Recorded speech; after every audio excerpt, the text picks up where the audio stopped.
Hello दोस्तों, देखिए आज हम आपको लिए क्वेश्चन लेके आए मैथ का, जो आपको बना के हम दिखाएंगे और सीखिएगा। बोर्ड में क्वेश्चन बोर्ड में आपको पूछेगा 2 नंबर का। देखिए हम बनाते क्वेश्चन लिखते हैं पहले दोस्तों। देखिए पहला नंबर क्वेश्चन है आपको, के किस मान के लिए के किस मान के लिए के किस मान के लिए मूल वास्तविक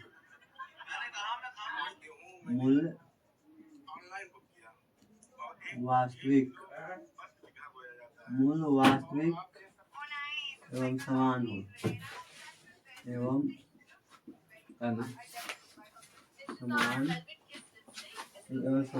समान होंगे। कह रहा है के किस मान के लिए मूल वास्तविक एवं समान होंगे जिसके लिए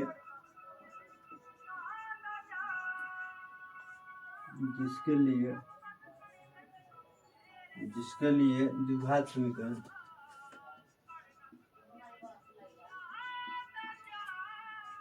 द्विघात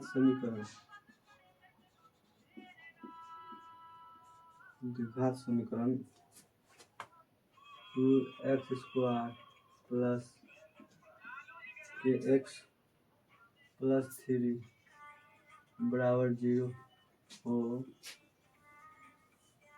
है। ये दोस्तों क्वेश्चन है, के किस मान के लिए समूल वास्तविक एवं समान हो जिसके लिए द्विघात समीकरण 2x² प्लस kx प्लस 3 0 हो। जैसे देखिए, जैसे डी का मान, अगर डी का मान विवेचक, तो इसको क्या बोलते हैं? डी के विवेकीकरण, यानी कि विवेचक बोलते हैं। क्या बोलते हैं इसको? विवेचक बोलते हैं। क्या बोलते हैं इसको? विवेचक या व्यक्तिकरण बोलते हैं। व्यक्तिकरण, विवेचक या व्यक्तिकरण बोलते हैं। विवेचक देखिए, डी के मान अगर 0 के बराबर हो जाए, डी का मान 0 के बराबर, डी बराबर अगर 0 हो जाएगा तो इसको बोलते हैं मूल वास्तविक और समान होता है। मूल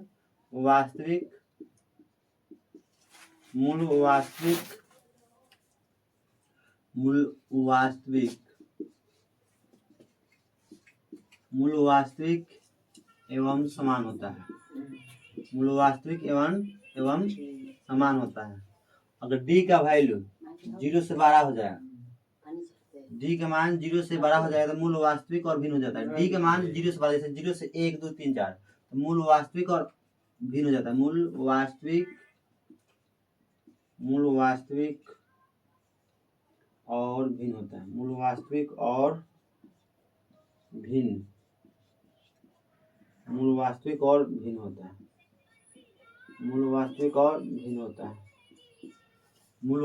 भिन्न होता है। अगर डी का मान 0 से भी छोटा हो जाए, डी का मान 0 से भी छोटा हो जाएगा, डी का मान 0 से भी छोटा, डी का मान 0 से भी छोटा हो जाए, 0 से भी छोटा होता है,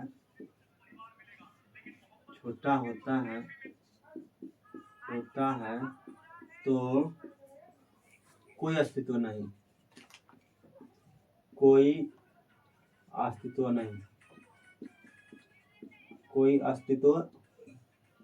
होता। तो ये पहले आप इसको लिख लेंगे, अब तब हम इसको बनाएंगे पहले। तो देखिए दोस्तों, x² अगर गुना का हम हल पहले लिखेंगे क्वेश्चन में। हल यहाँ पर हम बना रहे हैं, देखिए यहाँ पर लिख दीजिए हल। हल में देखिए क्या क्या दिया हुआ है, 2x² प्लस kx प्लस 3 बराबर 0। x² का गुणा कितना है? 2। तो a बराबर कितना हो गया? 2 लिखेंगे। b बराबर कितना हो गया? k। और c बराबर कितना हो गया? 3। और हम पढ़े हैं, इसमें क्वेश्चन कह रहा है कि के किस मान के लिए मूल वास्तविक एवं समान है। मूल वास्तविक है और समान है। तो यहाँ पर देखिए, मूल वास्तविक और समान के लिए डी के मान क्या होना चाहिए? 0 के बराबर होना चाहिए। तो डी का फॉर्मूला क्या होता है, ये पहले लिखेंगे। डी का फॉर्मूला होता है b² माइनस 4ac बराबर 0। मूल वास्तविक और समान हो गया। ये वाला क्या है? मूल वास्तविक और समान के लिए लिखे है फॉर्मूला है। डी बराबर है b² माइनस 4ac। देखिए यहाँ पर बी बराबर लिखिएगा, बी कितना दिया है के, तो के का स्क्वायर लिखेंगे -4 गुने एक जब कितना दिया है 2, तो 2 लिखेंगे। सी जब कितना दिया है 3 बराबर 0 लिखिएगा। के स्क्वायर करेंगे के स्क्वायर हो जाएगा -4 दूनी 8 त्रिका 24 बराबर हो जाएगा 0। तो के स्क्वायर बराबर माइनस में जाएगा कौन सा हो जाएगा प्लस में, के स्क्वायर हो जाएगा 24 और लिखेंगे के स्क्वायर बराबर इसमें तोड़ देते हैं 4 छक 24 इसे तोड़ते हैं, के बराबर हो जाएगा स्क्वायर हटाएगा तो रूट चलेगा वहां पर, तो के बराबर लिखिएगा, के बराबर प्लस माइनस लिखेंगे 2 दूना के 4 और 3 दूना 6, इसमें से 2 पेयर मिल रहा है तो एगो निकालेंगे 2 रूट 6 यानी कि प्लस माइनस के बराबर कितना निकला, के बराबर 2 रूट 6, एक बार प्लस में एक बार माइनस आता, के इक्वल टू लिख दीजिएगा 2 रूट 6 एक बार टू रूट में 6, यही आपका कौन सी हो जाएगा दोस्तों आंसर हो जाएगा। इसको आप उतार लीजिएगा, अच्छा से नोट्स बना लीजिएगा, 2 मिनट में उतार लीजिए। हेलो दोस्तों, देखिए हम क्वेश्चन लाए हाइट एंड डिस्टेंस क्वेश्चन है। देखिए कह रहा है कि 6 मीटर लंबाई वाला एक ऊर्ध्वाधर स्तंभ है, माने एक 6 मीटर लंबाई वाला एक 6 मीटर ऊंचा माने 6 मीटर ऊंचा एक स्तंभ है। कौन चीज है, माने खंभा का बोल रहा है कि 6 मीटर ऊंचा लंबाई वाला ऊर्ध्वाधर स्तंभ में एक खंभा है 6 मीटर है, अब भूमि पर छाया की लंबाई 4 मीटर। देखिए समझिए, पहले यहाँ पर हॉल लिख देंगे, अब इसको समझिए अच्छा से। देखिए क्या लिखा हुआ है, 6 मीटर लंबाई वाले एक ऊर्ध्वाधर स्तंभ भूमि पर छाया की लंबाई के 4 मीटर है, यानी 6 मीटर लंबाई वाला। देखिए एक 6 मीटर लंबाई, इसको बना दीजिए, ये हो गया 6 मीटर लंबाई वाला, 6 मीटर लंबाई हो गया। 6 मीटर लंबाई वाला ऊंचा स्तंभ है, क्या है ऊर्ध्वाधर स्तंभ लिखा हुआ है, तो इस ऊर्ध्वाधर स्तंभ लिख देते हैं, ऊर्ध्वाधर स्तंभ है, ऊर्ध्वाधर स्तंभ है। कितना मीटर ऊंचा है 6 मीटर ऊर्ध्वाधर स्तंभ ऊंचा है। तो 6 मीटर लंबाई वाले ऊर्ध्वाधर स्तंभ की भूमि पर, भूमि के एक बिंदु, देखिए यहाँ इसको बोलते हैं, यह एक बिंदु है, इसका नाम है भूमि का एक बिंदु, भूमि के एक बिंदु है, एक बिंदु, भूमि का एक बिंदु है, ये क्या है भूमि का एक बिंदु। कहा 6 मीटर लंबाई वाले ऊर्ध्वाधर स्तंभ की भूमि पर छाया की लंबाई, देखिए भूमि के एक बिंदु से छाया की लंबाई यहां से लेकर यहां तक, देखिए ऊर्ध्वाधर स्तंभ की पाद बिंदु है, पाद बिंदु, ये ऊर्ध्वाधर स्तंभ का शिखर है, ऊर्ध्वाधर स्तंभ, ऊर्ध्वाधर स्तंभ की शिखर है, ये ऊर्ध्वाधर स्तंभ क्या है शिखर है। देखिए तो भूमि के एक बिंदु से छाया की लंबाई, मैंने यहाँ से लेकर यहाँ तक, ये दोनों के बीच की दूरी जो दिया है, ये छाया की लंबाई हो गया, ये भूमि के एक बिंदु हो गया, ऊर्ध्वाधर स्तंभ के पाद बिंदु हो गया, ये दोनों के बीच की दूरी दिया है 4 मीटर। कितना मीटर दिया है 4 मीटर दिया है, 4 मीटर है। तो जब उसी समय एक मीनार की छाया, तो इसका शिखर का उन्नयन कोण, तो कह रहा है उसी समय एक मीनार की छाया की लंबाई 28 मीटर है, तो मीनार की ऊंचाई ज्ञात कीजिए। इसका ये वाला देखिए, ये वाला ज्ञात करने के लिए बोला है आपको, थीटा ए वाला मान निकालने के लिए, इसको थीटा मान लेंगे ना, थीटा डिग्री इसको मान लीजिएगा, पूछना थीटा डिग्री का मान बताना है कितना डिग्री होगा। और इसी देखिए उसी समय, देखिए कह रहा है उसी समय एक मीनार की छाया की लंबाई, देखिए एक मीनार है, ये क्या है, देखिए एक मीनार है, मीनार, ये क्या है मीनार, कह रहा है एक मीनार की छाया की लंबाई, देखिए इसका छाया की लंबाई कितना दिया है, तो इसका छाया की लंबाई जो है 28 मीटर है, तो यहाँ पर लिखेंगे 28 मीटर, क्या लिखिएगा 28 मीटर है। तो मीनार की ऊंचाई ज्ञात करने के लिए बोला है, और उसी समय 28 मीटर लंबाई है, तो इसका मीनार की ऊंचाई भी इसको ज्ञात कीजिए। तो मीनार की ऊंचाई कुछ भी नहीं दिया तो एक्स मान लेंगे, और थीटा भी नहीं है तो इसको भी थीटा मान लीजिएगा। और यहाँ पे कितना डिग्री कोण आता है 90 डिग्री का, इसका नाम अब अच्छा से दर्शा देते हैं, ए बी और सी, ये है पी क्यू और आर। ऐसा सकते अच्छा से थोड़ा सा उतार लीजिए आप लोग दोस्तों, तब हम आपको बताते हैं।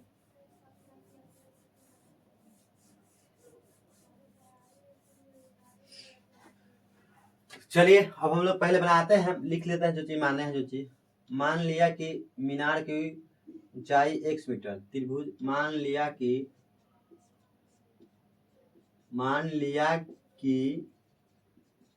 त्रिभुज पी क्यू आर में मीनार की ऊंचाई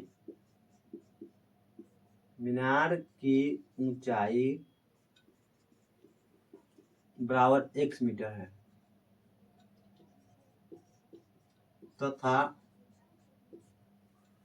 तथा लिखिएगा और कोण थीटा डिग्री है। तो और त्रिभुज ABC में कोण भूमि डोरी का शिखर का लिख देते हैं। डोरी का शिखर का उन्नयन कोण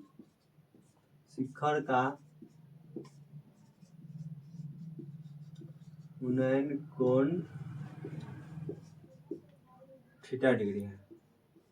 इतना लिख देंगे। अब देखिए दोस्तों, एक एक करके हम फिगर बना के अब त्रिभुज में चलेंगे। पहले ABC में चलते हैं। 90 डिग्री है। यहाँ देखिए, ए लंब है, ए आधार है। तो लंब आधार किस चीज में आता है? टेन थीटा में। तो लिखेंगे त्रिभुज ABC में लेंगे टेन थीटा का फॉर्मूला आता है लंब बटा में आधार होता है। तो लंब बटा में आधार लिखेंगे, टेन थीटा लिखिएगा। लंब लिखेंगे AB, आधार लिखिएगा BC। टेन थीटा बराबर, देखिए लंब हो गया कितना? AB हो गया 6 मीटर, BC कितना हो गया? 4 मीटर। टेन थीटा बराबर 3 दूना 6, 2 दूना 4, यानी कि 3 बटा में 2। इसको पहले आप लोग लिखेंगे, तो हम थोड़ा सा और बनाएंगे। अब देखिए दूसरा वाला हम देखते हैं, और इसको समीकरण 1 मान लीजिए। दूसरा बात फिर टेन थीटा, इसमें भी देखिए ये लंब है, ये आधार है। तो लंब और आधार किस चीज में आता है? टेन थीटा में आता है। तो लिखेंगे पुनः टेन थीटा। क्या लिखिएगा? टेन थीटा लिखिएगा। टेन थीटा बराबर क्या होता है? लंब AB, PQ लिखिए, PQ बटा में आधार क्या लिखिएगा? QR। तो टेन थीटा लिखेंगे। PQ कितना हो जाएगा? X, और QR कितना हो जाएगा? 28। और समीकरण 2 मान लीजिए इसे। यहाँ तक कोई दिक्कत नहीं है। अब देखिए दोस्तों, अब यहाँ तक हम लोग कर दिए। अब हम इधर आते हैं। अब देखिए यहाँ पर समीकरण 1 और समीकरण 2 से, समीकरण 1 तथा समीकरण 2 से यहाँ तक थोड़ा सा नोट्स उतार लीजिए थोड़ा सा अच्छा से, तब हम लोग बनाएंगे।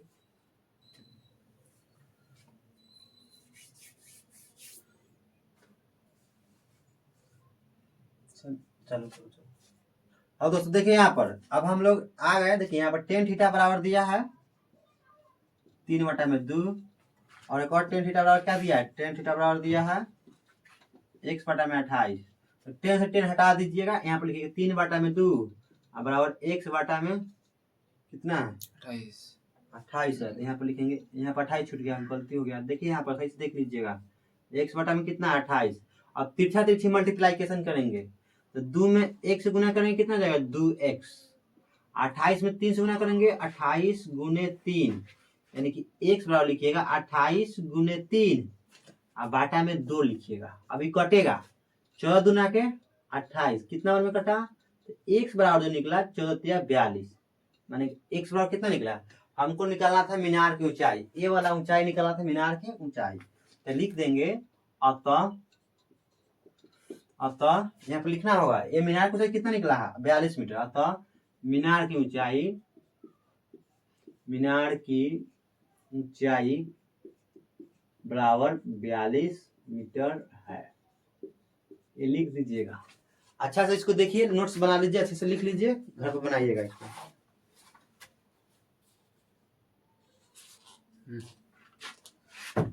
देखिए दोस्तों, अब हम लोग आए हैं कॉस्ट सिद्ध कीजिए कि cos theta plus sin theta plus का whole square plus cos theta minus sin theta का होल स्क्वायर बराबर 2 मंगाना है। तो लिखेंगे LHS बराबर चिन्ह देके लिखेंगे cos थीटा प्लस में sin थीटा का होल स्क्वायर, प्लस का चिन्ह दीजिएगा। फिर लिखिएगा cos theta minus sine theta, फिर इसको कौन सी करेंगे होल स्क्वायर। अब देखिए इसको हम तोड़ते हैं, cos theta a plus b का होल स्क्वायर। देखिए हम लोग पढ़ चुके हैं a प्लस बी का whole square, a plus b का होल स्क्वायर क्या होता है प्लस a माइनस बी का होल स्क्वायर का। तो इसका फॉर्मूला होता है a स्क्वायर प्लस, क्या फॉर्मूला होता है a square plus b square plus 2ab। इसका फॉर्मूला होता है a square plus b square minus 2ab। यही इसका फॉर्मूला होता है। इसी फॉर्मूला पर हम इसको दोनों को बैठाएंगे। अब देखिए हम एक जगह पर कितना लिखेंगे, ऐसे समझिए एक जगह पर हमको लिखना है cos थीटा, दोनों में सेम लिखना है। एक जगह पर cos थीटा लिखना है और बी की जगह पर लिखना है sin थीटा। कितना लिखना है sin थीटा लिखना है। अब देखिए a स्क्वायर है, यहाँ पर देखिए a और b दोनों सेम ही लिखना है। देखिए एक जगह कितना लिखना है cos थीटा, यहाँ पर लिखेंगे cos थीटा का होल स्क्वायर यानी कि a स्क्वायर, प्लस चिन्ह देंगे। b है यहाँ पर, देखिए b है ना, यहाँ पर भी b है, यहाँ भी b है तो यहाँ भी b है, तो b की जगह पर क्या लिखना है sin थीटा, यहाँ लिखेंगे sin थीटा और sin थीटा कौन सी करेंगे होल स्क्वायर, प्लस का चिन्ह देंगे।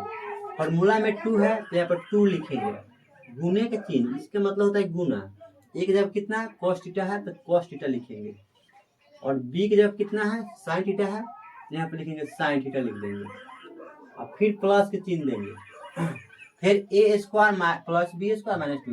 a स्क्वायर देखिए कितना a स्क्वायर है ना, यहाँ पर एक जगह क्या दिया है स्क्वायर से कोई मतलब नहीं। a देखिए a कितना है cos थीटा, यहाँ भी a है कितना है cos थीटा, यहाँ पर लिखेंगे cos थीटा का whole square plus b square, b की जगह कितना है बी की जगह sin थीटा है, यहाँ पे b है तो b की जगह sin theta square square sin theta का होल स्क्वायर, माइनस के चिन्ह देंगे 2 गुने cos थीटा कितना लिखेंगे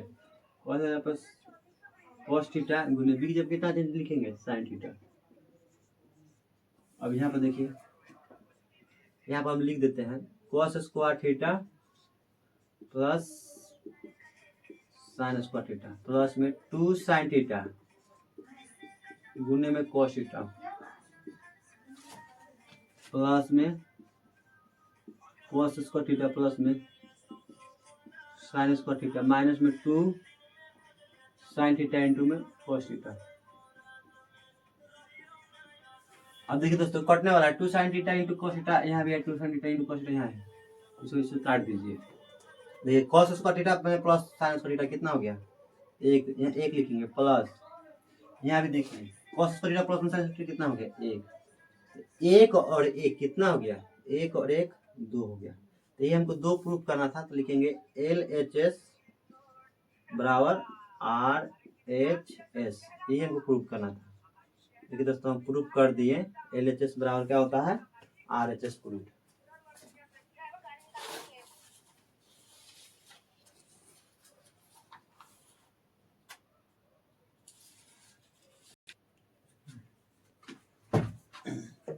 देखिए दोस्तों हम हाइट एंड डिस्टेंस क्वेश्चन आपके लिए बहुत ले आ रहे हैं। हाइट एंड डिस्टेंस आपको समझा देंगे तो 5 नंबर पक्का हो जाएगा, बोर्ड में आ जाएगा।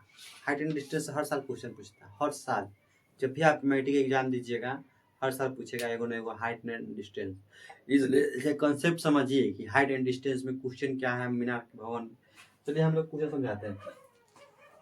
क्वेश्चन लिखा हुआ है कि एक मीनार के पाद बिंदु से, कह रहा है एक मीनार है उसका पाद बिंदु नीचे वाला, जैसे देखिए मीनार का पाद बिंदु किसको बोलते हैं, देखिए ऊपर वाला शिखर बोलते हैं और नीचे वाला जो पैर है पाद बिंदु मीनार का। जैसे मान लीजिए मेरा शरीर पूरा मीनार है तो ऊपर वाला भाग को बोलते हैं मीनार का शिखर और पैर के क्या बोलते हैं पाद बिंदु। ऊपर वाला भाग को मीनार का शिखर और नीचे वाला भाग को क्या बोलते हैं शिखर। तो वही चीज बोला गया है कि एक मीनार के पाद बिंदु, जैसे एक मीनार बना लीजिए, मीनार 12 होता है, देखिए ये मीनार हो गया। पहले तो आपको क्या करना है, पहले आपको हॉल लिख देना है, खूब बढ़िया से सजा कर हेडिंग बनाकर लिखिए, हॉल लिख दीजिएगा। अब तब समझिए इसके बारे में। कह रहा है एक मीनार के पाद में, देखिए ये हो गया मीनार, ये है मीनार, ये क्या है मीनार है मीनार, और एक होगा भवन, ये क्या है ये है आपका भवन। देखिए ये है मीनार और ये है भवन। कह रहा एक मीनार के पाद बिंदु से, देखिए एक मीनार है और एक भवन है। कह रहा एक मीनार के पाद बिंदु से भवन का शिखर का उन्नयन कौन? ये मीनार का पाद बिंदु है, ये लिख लीजिए, मीनार का पाद बिंदु है, मीनार के पाद बिंदु, मीनार के पाद बिंदु है। यह है भवन के पाद बिंदु, यह है भवन के पाद बिंदु है, भवन के पाद बिंदु, भवन के पाद बिंदु है। और ये भवन का शिखर है, ये वाला भवन के शिखर, ये है मीनार का शिखर।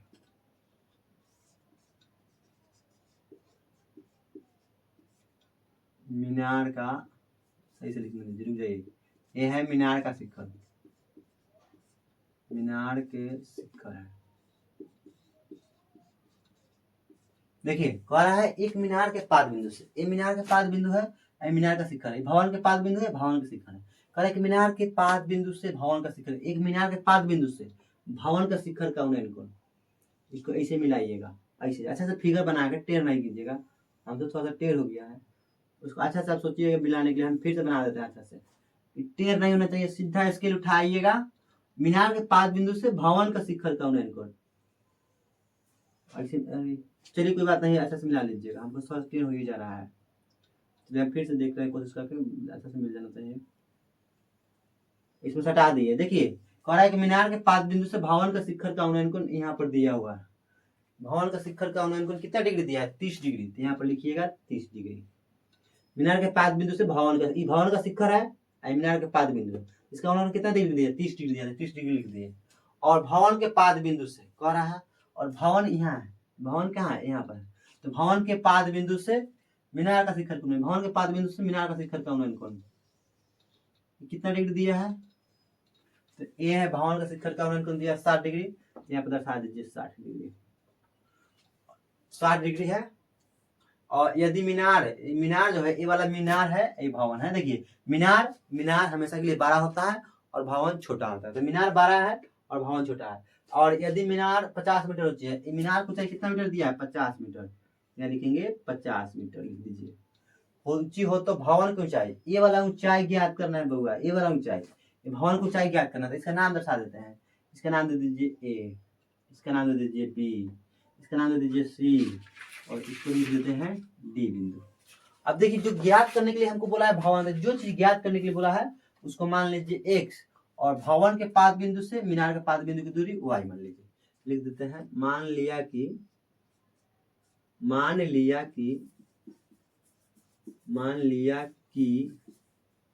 भवन की ऊंचाई, भवन की ऊंचाई बराबर x मीटर है, तथा मीनार से भवन के पाद बिंदु की दूरी, भवन के पाद बिंदु की दूरी, पाद बिंदु की दूरी बराबर y मीटर है, y मीटर है, ठीक है। कितना मीटर है? y metre. इसको x मीटर माने हैं, x मीटर है, और इन दोनों के बीच की दूरी इसको हम माने हैं y मीटर, इतना तो मान लिए। देखिए त्रिभुज ABC में, देखिए त्रिभुज, छोटा वाला त्रिभुज में, त्रिभुज ABC में, तो देखिए ये लंब है, ये आधार है, ठीक ना। क्या लिखेंगे? त्रिभुज ABC में tan थीटा लिखेंगे, tan थीटा, लंब और आधार किस चीज में आता है? tan थीटा, लंब और आधार tan थीटा में आता है, tan थीटा बराबर लंब बटा में आधार, लंब बटा में आधार। 10 कितना डिग्री दिया है? 30 डिग्री, 30 डिग्री लिखेंगे। लंब देखिए, लंब कितना हो जाएगा? AB लिखिए, और आधार कितना दिया है? BC, तो BC लिखेंगे। और 10 30 डिग्री में होता है 1 बटा में √3 बराबर लिखिएगा, AB कितना हो जाएगा? x, और आधार कितना हो जाएगा? y। अब सीधा हम कर देते हैं क्या? गुना कर देते हैं, देखिए इसे सीधा करते हैं, y में x गुना करेंगे तो y, अब बटा में √3 बराबर x लिख देते हैं, समीकरण नंबर 1 मान लिए यहाँ पर। अब हम देखते हैं दूसरा वाला त्रिभुज में। त्रिभुज त्रिभुज बी सी डी में, त्रिभुज बी सी डी में टेन कितना डिग्री लेंगे? 10 60 डिग्री लीजिएगा। 10 60 डिग्री, 10 60 डिग्री डायरेक्ट ले रहा है। ये देखिए 10 60 डिग्री के फॉर्मूला क्या था? सी डी मतलब मेरा कहा जाएगा बी सी। 10 60 डिग्री का वैल्यू कितना होता है? √3 होता है। और सी डी जो है 50 लिख देंगे। और बी सी कितना दिया है? वाई। और हमको ना वाई कितना हो जाएगा? चलिए कोई बात नहीं है, हम एक जगह मान निकाल दिए हैं। चलिए ठीक है, रुक जाइए यहाँ पर थोड़ा सा 2 मिनट रुक जाइए। यहाँ देखिए हम इसमें √3 में x गुना करेंगे तो √3x हो जाएगा। बराबर y में x गुना करेंगे तो y, समीकरण 1 मान लेते हैं। यहाँ पर सब अच्छा से बना देते। देखिए यहाँ पर लिखे 10 30 डिग्री मान कितना हो गया? 1/√3 लिखे हैं। लंब कितना हो गया? लंब x है, आधार कितना है? y। तो y में x से गुना करेंगे तो y बराबर y में x गुना किए तो y, √3 में x गुना करेंगे तो √3x। समीकरण नंबर 1 मान लिए हैं। अब इसको समीकरण नंबर 2 मान लेते हैं। समीकरण नंबर 2, और यहीं पे लिखते हैं समीकरण 1 का मान समीकरण 2 में रखने पर। समीकरण 1 का मान समीकरण 1 का मान समीकरण 2 में रखने पर, समीकरण 2 में रखने पर कितना में रखने पर? 2 में। देखिए यहाँ बना देते हैं। यहाँ पर देखिए दोस्तों, अब देखिए यहाँ पर y की जगह पर, यहाँ y समीकरण 1 का मान y की जगह कितना है? √3x है। यहाँ y की जगह कितना लिखेंगे? √3x लिखिएगा। यहाँ लिखेंगे √3 बराबर 50 बटा में y, यहाँ y है ना, y की जगह पर कितना लिख देते हैं? √3x। तो √3 में √3 से गुना करेंगे 3x बराबर 50, यानी कि x बराबर हो जाएगा 50 बटा में 3। तो x का मान अगर निकालिएगा 16 सही 2/3 हो जाएगा। 16 सही 2/3, 16 सही कितना हो गया? 2/3। तो लिखेंगे 16 सही 2/3। अतः लिख दीजिएगा। अतः कौन सी ऊंचाई निकालना था? भवन की ऊंचाई। अतः भवन की ऊंचाई, भवन की ऊंचाई हो जाएगा 16 सही 2/3 मीटर है। अभी थोड़ा सा रुक जाइएगा, नोट्स बनाने लेगा फिर लिखने के लिए दीजिए 2-3 मिनट, उसके बाद में बंद कर दीजिए। क्या के लिए देखने लगे तब लिखे। चलिए बहुत बहुत धन्यवाद दोस्तों, लाइक सब्सक्राइब और कमेंट हमारा कर दीजिएगा। चलिए कई मिनट देखो।